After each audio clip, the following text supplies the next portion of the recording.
Best friends Mike Johnson and Russ Scholar never imagined a pickleball tournament would turn into a competition of life or death. We were in the very first game of the day, and very first match, and there's 3 games to a match. We had actually won the first game, so we were switching sides of the court.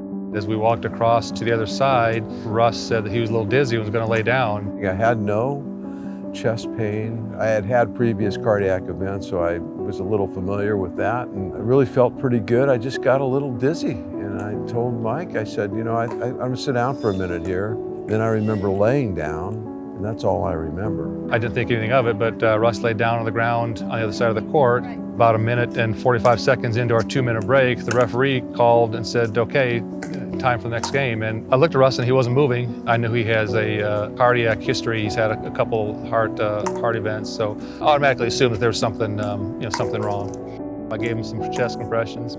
I had training probably 30 years ago, so I had some vague idea of how it works, and I've seen enough medical shows on TV to know generally how it works. As it turns out, it wasn't totally accurate, but I was close enough. Mike knew seconds counted and started screaming, "Cardiac patient, cardiac patient." Luckily, there were some better trained medical personnel on adjacent courts playing in their own pickleball games, and they rushed right over and took over the CPR. A woman came running with an AED and attached the pads onto Russ, giving him a life-saving initial shock as other players continued with CPR.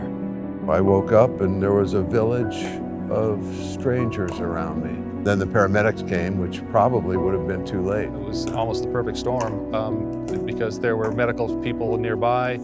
There was a defibrillator on site that they had just purchased and just gotten training on. If that same thing had happened here on our courts, we would have had no idea what to do.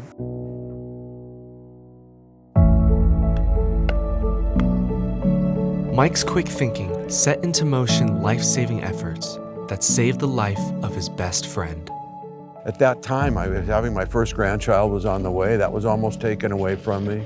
My son was married a week prior to that. There was a lot going on in my life, and I got another chance, thanks to, most importantly, my best friend, Mike. So I absolutely consider Mike a hero. He's my hero for sure. I don't believe that I'm a real hero. I think that I did the same thing that anybody would do. I mean, they see their friend laying down there and they're gonna yell for help.